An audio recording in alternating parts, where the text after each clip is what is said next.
حي على الفلاح.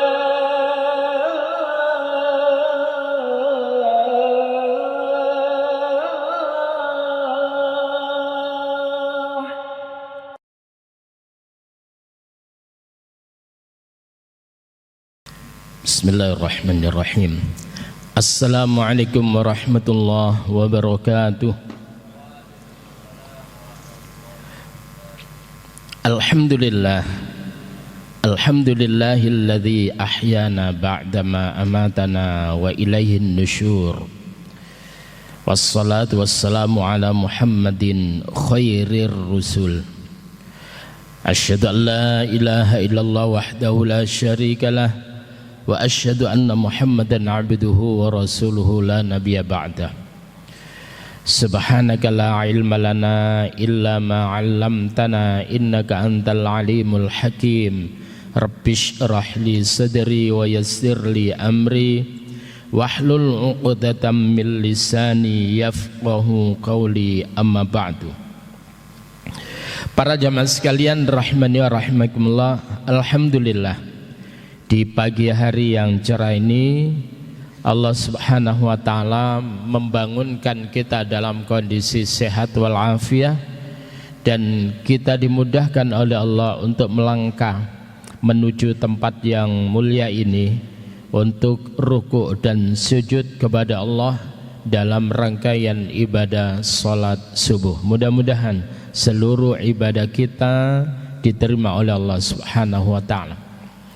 Salawat serta salam semoga senantiasa tercurahkan pada baginda Rasulullah Muhammad sallallahu alaihi wasallam, begitu juga keluarganya, para sahabatnya, dan kita selaku umatnya. Jamaah sekalian, mari kita awali kajian pada kali ini dengan bacaan basmalah. Bismillahirrahmanirrahim. Sekarang kita sampai pada bab yang ke-92 dalam kitab Al-Adabul Mufrad. Jadi untuk Sabtu pertama subuh ini adalah Al-Adabul Mufrad. Kalau hari Selasa yang ketiga maghrib itu adalah Al-Arba'in An-Nawawi. Haddatsana Khalid bin Makhlad qala haddatsana Sulaiman bin Bilal qala haddatsani Muhammad bin Ajlan qala akhbarani Abi Sa'id an Abi Hurairah, dari Abu Hurairah radhiyallahu anin Nabi sallallahu alaihi wasallam, dari Nabi Muhammad sallallahu alaihi wasallam qala, beliau telah bersabda, idza daraba ahadukum, apabila salah seorang di antara kalian telah memukul khadimahu, yaitu pelayannya, fal yajtani bil wajha, maka hendaklah ia jauhi memukul wajah. Jadi kalau sekiranya suatu kesalahan yang dilakukan oleh karyawan atau oleh pelayan, lalu kemudian kita berpikir bahwa pukulan itu kemudian nanti akan bisa menjadikan dia jera, tidak melakukan pelanggaran-pelanggaran, boleh, tetapi jangan sampai menimbulkan cedera, atau kemudian jauhi memukul wajah. Jauhi memukul wajah. Maka kemudian apa? Termasuk suami istri, Nabi itu melarang keras itu, wala tatribil wajah, jangan engkau pukul wajah. Karena wajah itu, apalagi perempuan, itu merupakan sesuatu kehormatan, bagian tubuh kehormatan yang luar biasa. Jangan sampai itu kemudian tercederai. Marah kayak apapun kita jauhi yang namanya memukul wajah. Begitu juga memukul anggota tubuh yang berbahaya, itu kemudian jauhi. Para jamaah sekalian rahimani wa rahimakumullah, berikutnya An Jabir, dari Jabir qala, ia berkata, Marran Nabi sallallahu alaihi wasallam, suatu ketika Nabi melintas bidabbatin, yaitu melewati seekor hewan, qad wusima yudakhinu munkhirahu, di mana hewan tersebut itu wusima, ditandai, dikasih tanda, yudakhinu munkhirahu, yaitu dengan gambar di atas dua lubang hidungnya. Lalu kemudian apa? Qala Nabi sallallahu alaihi wasallam, Nabi Muhammad sallallahu alaihi wasallam bersabda, la'anallahu man fa'ala hadza, Allah melaknat orang yang melakukan hal ini. Sehingga Nabi mengatakan, la yasimanna ahadun al-wajha, janganlah seseorang tersebut itu memberikan tanda al-wajha pada suatu wajah, wala yatribannahu, jangan kemudian ia memukulnya. Jadi enggak boleh memukul, juga enggak boleh memberikan tanda. Misal orang ini melakukan apa lalu kemudian ditato wajahnya, jadi sebagai hukumannya jangan. Atau kemudian hewan tadi tersebut itu dikasih tanda, yaitu biasanya ada besi yang ada toknya kayak stempel, lalu kemudian dinyoskan pada binatang. Itu nggak boleh. Kenapa? Menyakitkan. Itu menyakiti binatang, apalagi kepada manusia. Maka Rasulullah sallallahu alaihi wasallam menyatakan, la'anallahu man fa'ala hadza, Allah melaknat orang yang berbuat ini. Apalagi kalau kemudian manusia dinyos gitu, Pak. Apalagi yang tato, kita sudah membahasnya kemarin itu. Termasuk tato itu adalah sesuatu yang dilaknat oleh Allah, baik itu yang mentato maupun yang mau ditato. Para jamaah sekalian rahimani wa rahimakumullah. Jadi kalau dalam bahasa hadis itu la darara wa la dirara. Jadi konsep Islam itu luar biasa. Jangan membahayakan diri sendiri, wala dirara, dan jangan kemudian membahayakan orang lain. Kita membuat mudarat kepada diri kita, jangan, dan juga kita memberikan kemudorotan kepada yang lain. Bahasa Jawanya apa? Lek ra gelem dikonokno ya aja ngono. Ya, itu luar biasa. Yang berikutnya, bagaimana kemudian hukum orang yang menampar, Pak?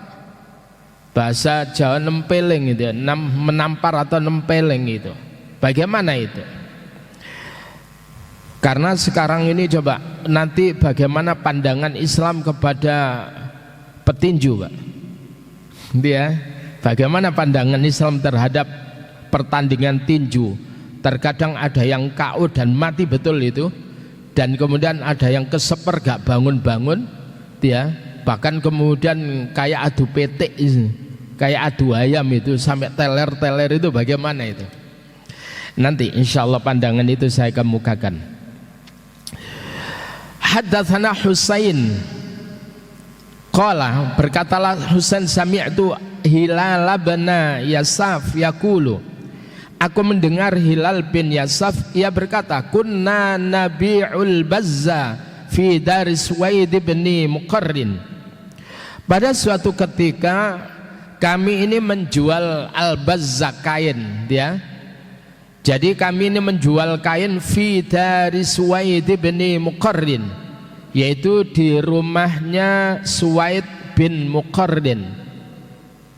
Lalu kemudian apa? Fa kharajat, begitu aku menjual kain di rumahnya Suwaid bin Muqarrin itu, fa kharajat, maka keluarlah jariyatun, yaitu budak perempuan, yaitu budak perempuan daripada Suwaid bin Muqarrin. Lalu kemudian faqalat li rajulin syai'an, budak perempuan itu mengatakan kepada laki-laki sesuatu. Jadi mengatakan sesuatu kepada laki-laki. Ternyata kemudian laki-laki itu falatomaha, menempelengnya, menamparnya perempuan, yaitu budak perempuan itu, dzalikar rajul, jadi laki-laki yang diomong oleh budak perempuan tadi itu kemudian menamparnya.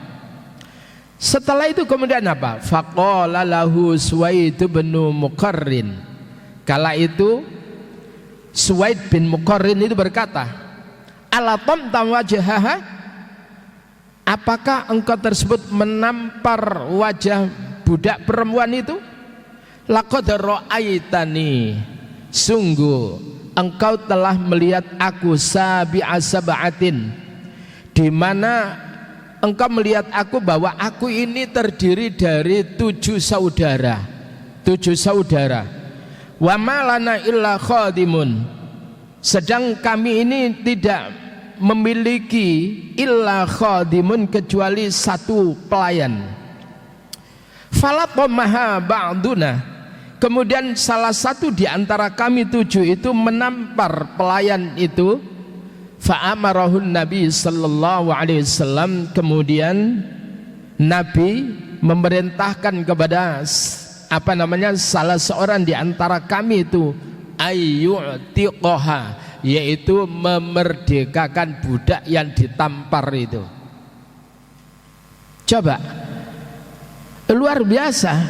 Jadi padahal memerdekakan budak itu merupakan kafarah bagi orang-orang yang melakukan tindakan-tindakan yang berat. Misalkan orang yang di siang hari waktu puasa lalu kemudian melakukan hubungan suami istri, maka kafaratnya adalah memerdekakan budak.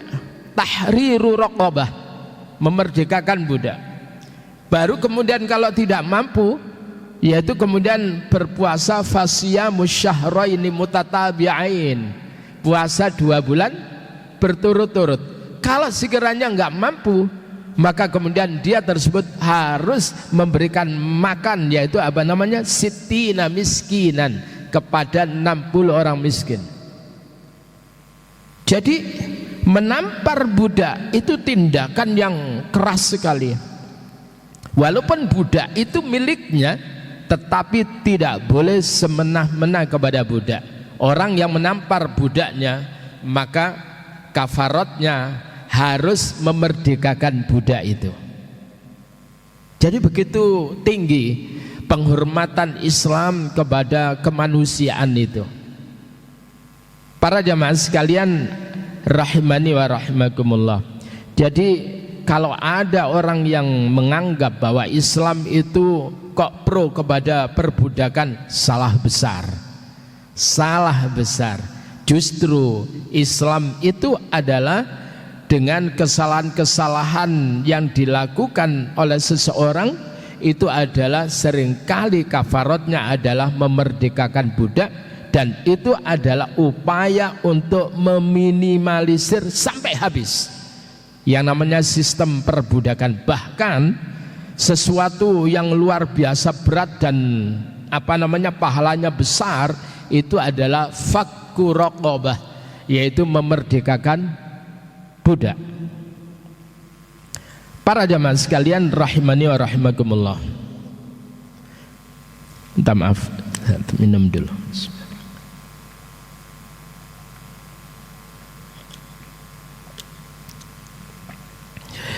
Berikutnya adalah Ani bin Umar,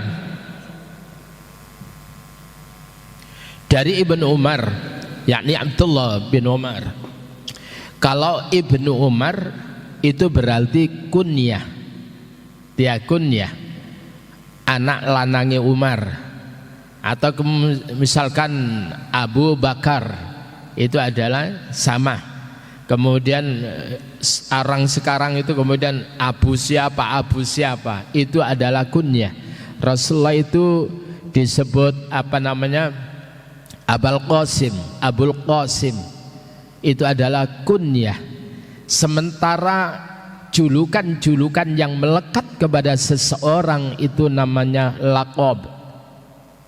Misalkan Rasulullah sallallahu alaihi wasallam dikasih laqab Al-Amin, orang yang dapat dipercaya, itu adalah laqab. Nah, para jemaah sekalian, Ani bin Umar, dari Ibnu Umar, qala, ia berkata, sami'tun nabiyya sallallahu alaihi wasallam, aku mendengar Nabi Muhammad sallallahu alaihi wasallam yaqul, beliau bersabda, Bagaimana sabda Nabi?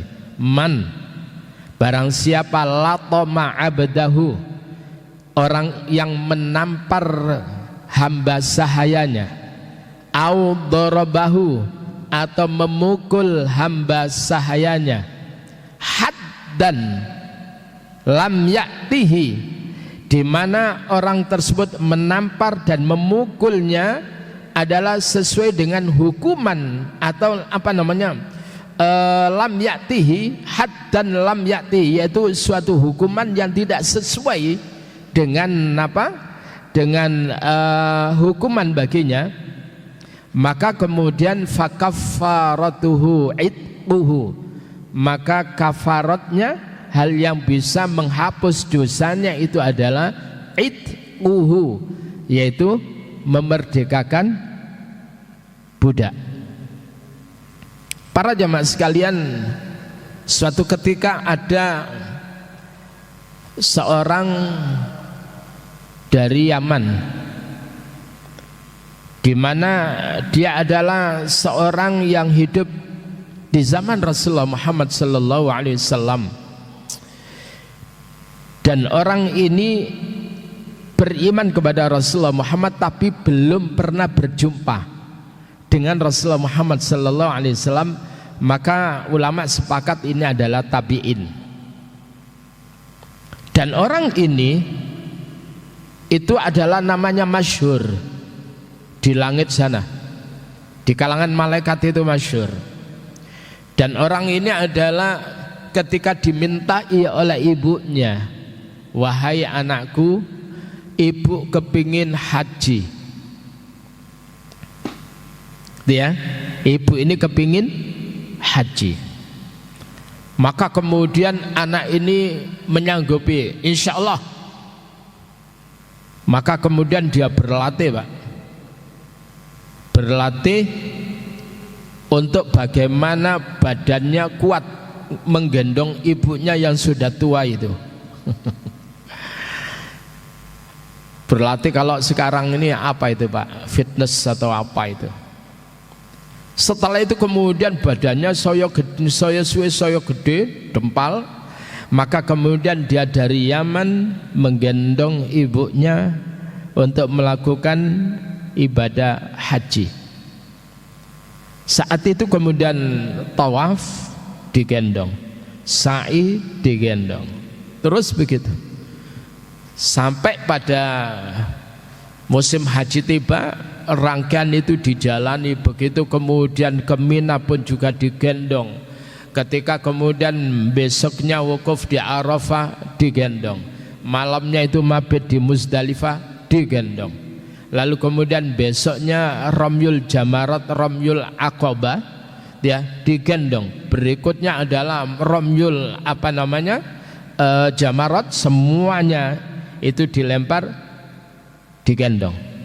Selesai itu kemudian orang ini kepingin berjumpa dengan Rasulullah sallallahu alaihi wasallam. Akhirnya kemudian apa? Digendonglah ibunya dari Makkah ke Madinah. Bapak-bapak, berapa lamanya kalau naik bis, Pak, yang cepat itu? Ya, 6 sampai 7 jam. Wah, luar biasa. Bawanter itu, Pak. Jadi istirahat untuk sholat di antara apa namanya Makkah dan Madinah itu, setelah itu ngelanjutin itu antara 6 sampai 7 jam. Kalau semuanya ya 8 jam lah istirahatnya tadi. Setelah itu kemudian apa? Sampai di rumah Rasulullah itu tidak ada. Maka kemudian apa? Ketemu sama Bunda Aisyah. Dan Bunda Aisyah itu apa namanya, tahu namanya ini karena perkenalan. Dari mana? Namanya adalah Uwais Al-Qarni, ya. Setelah kemudian karena nggak jumpa dengan Rasulullah, Uwais itu kerinduannya luar biasa, Pak. Dia hanya tahu dari teman-temannya, luar biasa Rasulullah itu begini. Uwais itu belajar Islam dari teman-temannya sesama orang Yaman, itu kemudian belajar tentang Islam luar biasa. Begitu kemudian ibunya bilang, anakku, ibu ingin pulang nak. Gimana Pak? Coba membuncah, dia kepingin ketemu sama Rasulullah, tapi sementara ibunya ingin segera pulang. Lah awak dewe Pak, kira-kira gimana? Ibu itu gimana? Wis tak gendong teko Yaman nang ngene kene, wis melakukan semua rangkaian ibadah, mbok ya ditunggu dhisik toh. Kita begitu Pak, karena merasa berjasa. Tetapi kemudian apa? Uwais Al-Qarni memilih untuk mengantarkan pulang ibunya. Kerinduan kepada Rasulullah itu dipendam karena dia tersebut hormat ta'zim kepada ibunya. Maka kemudian setelah itu coba ketika tawaf, suatu ketika itu ketemu dengan Ibnu Umar. Wahai Ibnu Umar, apa yang saya lakukan itu sudahkah sebanding, ya, apa ini sebanding untuk kemudian memberikan perilaku yang baik kepada orang tuaku? Bisa enggak apa yang aku lakukan itu membalas kebaikan ibuku kepadaku? Apa kata Ibnu Umar, Abdullah bin Umar? Sakitnya ibumu ketika melahirkan kamu, sekali rasa sakitnya ibumu itu tidak akan pernah mampu engkau tersebut menebusnya, membayarnya, kecuali dalam satu riwayat, kecuali jika ibumu adalah sebagai seorang budak, lalu kemudian engkau beli ibumu itu dari orang lain dan engkau merdekakan, maka itu akan setara kebaikanmu dengan kebaikan yang dilakukan oleh ibumu kepadamu. Berat Pak itu ya. Jadi luar biasa ini. Artinya adalah ketika orang itu menampar, ya, saya tadi malam itu ketika membuka ini, latoma itu kan menampar Pak. Menampar itu, maka kemudian ada istilah, kalau ultima itu kan ditampar. Apa ya, kalimat ultimatum itu merupakan tekanan tamparan gitu Pak. Saya juga mencari tahu awal kalimat ultimatum itu apakah dari kalimat ultima itu. Ya. Nah, para jamaah sekalian rahimani wa rahimakumullah. Jadi orang yang menampar budak atau memukul budak, di mana itu adalah tidak sesuai dengan hukuman baginya, fakaffaratuhu itquhu, maka kafaratnya adalah membebaskan atau memerdekakan budak itu. Lah pemane pelayan Pak, pelayan apa itu, orang yang membantu kita atau pembantu, tidak boleh kita ini memukul wajah. Para jamaah sekalian rahimani wa rahimakumullah. Nah, sekarang bagaimana pendapat ulama tentang petinju itu Pak, dan orang yang tinju profesional? Pada dasarnya sebetulnya olahraga bela diri itu nggak apa-apa. Pada dasarnya, ya, pencak silat atau apa itu nggak apa-apa itu, selama ada aturan-aturan ketat yang tidak menjadikan cedera. Misalkan kalau tinju kene kayak sepon atau apa itu Pak, yang tebel di sini kalau tinju amatir itu Pak ya. Lalu di sini ada pengamannya, itu nggak apa-apa. Tapi kalau kemudian tinjunya polosan Mbak, ngerti polosan itu? lalu kemudian sampai kemudian wajahnya menceng kabeh, matanya itu kemudian sampai kemudian berdarah, sampai hidungnya pecah, sampai kadang gerahamnya juga pecah, maka itu adalah perkara yang diharamkan dalam Islam. Sebagaimana orang itu adu ayam, sama haram, hasilnya haram, yang nonton haram, termasuk petinju yang sampai kemudian berdarah-darah haram, juga yang nonton haram, Pak. Tapi masalahnya lagi-lagi, coba ayo saya tanya, di antara panjenengan itu sapa sing nggak seneng tinju, Pak? Kita tahu dulu bagaimana Muhammad Ali itu ya, Pak ya, sampai Mike Tyson ingin sih ngomong ini seweneng itu, tapi itu nggak boleh itu. Maka kemudian setelah saya membaca keputusan ulama nggak boleh, ya sekarang harus ditinggalkan nonton yang semacam itu. Padahal dulu, Pak, di kampung ketika zaman Muhammad Ali itu ya, jadi ada televisi yang tidak berwarna, belum ada listrik.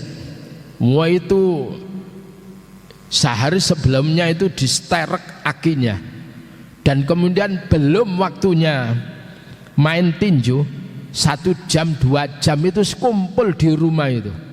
Kebetulan di rumah saya tuh punya televisi, Pak. Masya Allah membeludak itu, ngono ku ya seweneng itu. Dan sekali lagi itu nggak boleh. Coba apalagi coba Mike Tyson itu, begitu kemudian sekali pukulnya itu udah Larry Holmes, Spink, ngerti semuanya, Pak, nonton dia. Itu nggak boleh, itu adalah haram. Apa kemudian dalil yang dipakai oleh para ulama?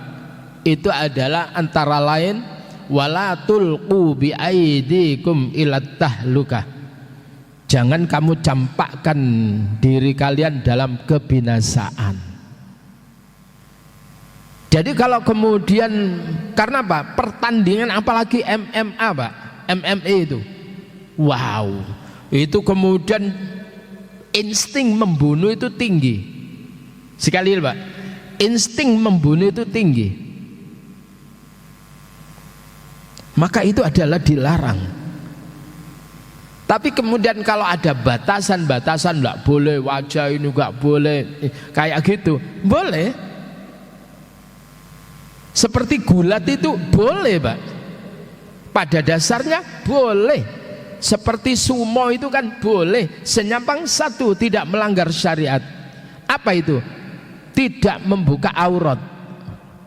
Andai kata sumonya itu nggak celono kewede, Pak, ya, lalu kemudian sumo itu kan tidak mencederai, hanya kemudian bagaimana merobohkan lawan. Sebagaimana dulu Rasul itu pernah gulat dengan seorang namanya Yazid Rukana, itu ya, Yazid Rukana. Rasul itu pernah gulat itu, tetapi kemudian tidak mencederai. Ya, gulat setahu saya, gulat yang kayak sumo itu tidak mencederai. Tapi kalau MMA saya pikir, Pak, itu bengep, apalagi kemudian bebas kaki naik, Pak. Semuanya sikut main kaki lebih keras daripada petinju. Walau petinju itu cuman itu aja nggak boleh. Itu ya. Ya napa? Mari ngeten saya ndelok tinju ta.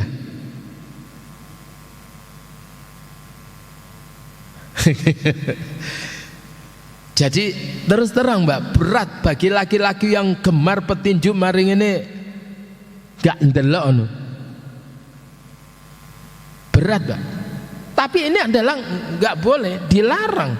Melihat sesuatu yang diharamkan itu adalah haram. Nah, oke, berikutnya. Para jamaah sekalian, saya lanjutkan. Jadi haddatsani Muawiyah bin Suwaid bin Muqarrin. Kata Suwaid bin Muqarrin, telah menceritakan kepadaku, yaitu Muawiyah bin Suwaid bin Muqarrin, qala, ia berkata, latamtu maulan lana fafarra. Suatu ketika aku menampar satu budak dia milikku, fafarra, lalu kemudian dia lari. Ketika kemudian dia menampar budaknya itu, fada'ani abi, maka bapakku tersebut itu memanggil aku. Faqala lahu, lalu kemudian berkata bapakku itu kepada budak tadi, maula itu mantan budak ya, mantan budak itu dipanggil dan kemudian dikatakan, iqtassa, balaslah dengan yang setara. Jadi kisos itu kan, hukum kisos itu adalah hukuman yang setara itu. Kalau bunuh ya membunuh ya, kalau orang itu mencederai giginya ya cederai giginya, mencongkel matanya ya dicongkel matanya, kan itu Pak. Lalu kemudian apa? Kunna walada Muqarrin sab'atan, adalah kami ini anak daripada Muqarrin, jumlahnya adalah 7 sebagaimana tadi. Lana khadimun, kami ini punya pelayan.